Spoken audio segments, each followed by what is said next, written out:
Hi guys, it's Raven. And Sunshine. And we're back. We had some technical difficulties, but we're back. And it is officially my birthday now. So happy birthday to me. Oh, it is. You already told me happy birthday, it's fine. But you can tell me on camera again if you want. Happy birthday. Thank you. Okay, we're gonna get back to it because I have old as hell. I'm kidding. You're older than me. By 3 years. But we're gonna get back to it because I have to be up at 8 in the morning. So proceed. Okay, so it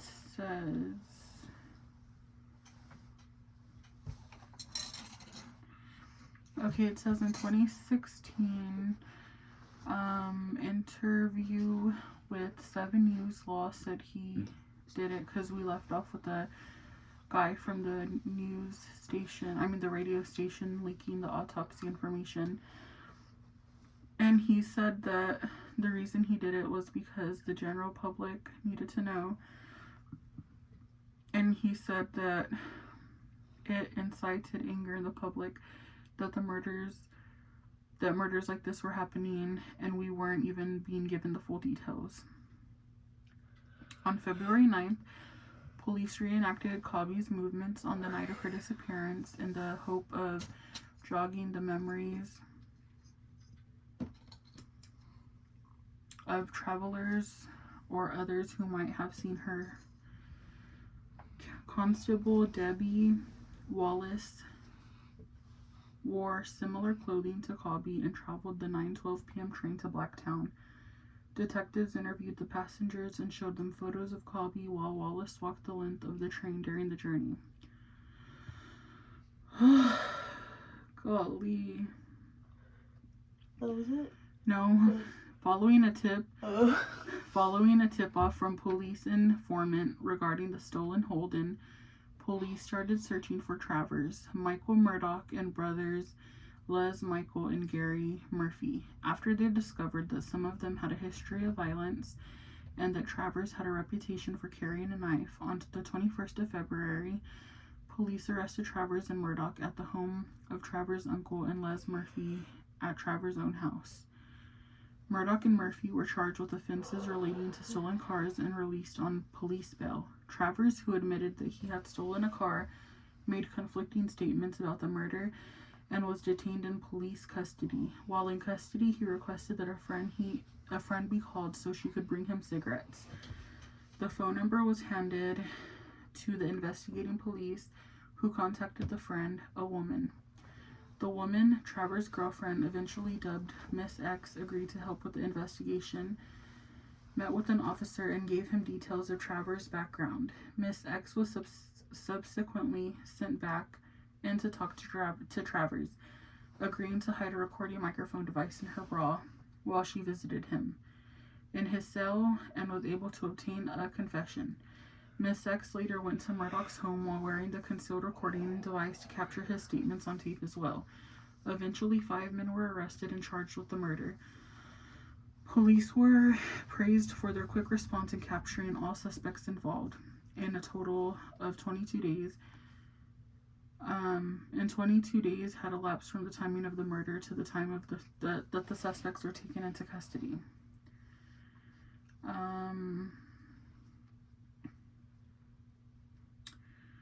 Let me see.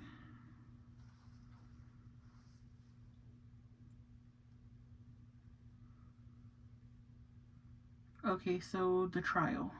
Are you good? Yeah, my eyebrow is just sitting itching. Okay, the trial. The trial began in Sydney on March 16th, 1987. Before proceedings began, Travers changed his plea to guilty. Sydney newspaper The Sun published a front-page story of the day the trial began, carrying the headline, "Anita, Murder Man Guilty." Alongside a large image of Travers, the news story also referred to Michael Murphy as unemployed, prison escapee of no fixed address, and another in the same paper detailed Murphy's criminal convictions and his recent escape from Silverwater Correctional Center, where he was serving a 25-year sentence for a string of burglaries and thefts. The jury was discharged due to potentially prejudicial. The jury was discharged due to the potentially prejudicial information published about Murphy.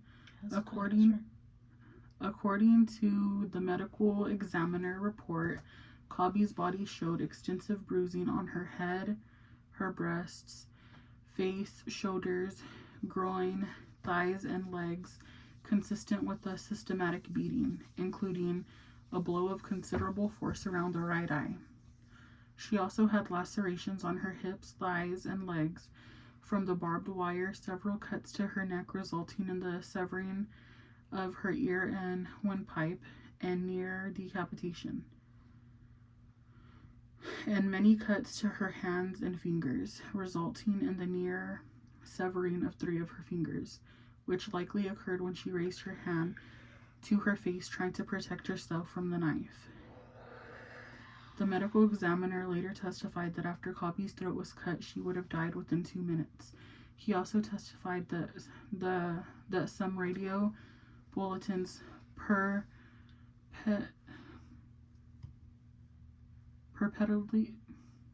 Why can't I talk today?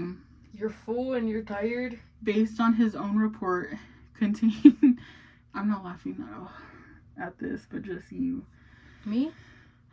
Yes. I'm so sorry, guys. He also testified that some radio bulletins perpetually, based on his own report, contained misinformation about the type and extent of Cobby's injuries. She was not mutilated apart from the slashing of her throat and hands. There had been no attack with a knife on her stomach or genitals, and her shoulders had not been dislocated. The trial for the remaining members of the gang lasted 54 days, with the men's defense relying on convincing the jury of their minimal involvement in the beating and murder. On June 10, 1987, all 5 were found guilty of essay and murder. On June 16th, they were sentenced in the Supreme Court of New South Wales to life imprisonment plus additional time without the possibility of parole. Justice Alan Maxwell described the crime as one of the most horrifying physical and sexual assaults, and this was a calculated killing done in cold blood. The executive should grant the same degree of mercy they bestowed on their victim. Cobby's parents would join forces with Christine and Peter Simpson, the parents of murder victim Ebony Simpson, to create the Homicide Victim Support Group, and a community support group that helps families deal with heinous crimes. The Lynches also campaigned in seeking tougher sentencing and truth in sentencing laws, which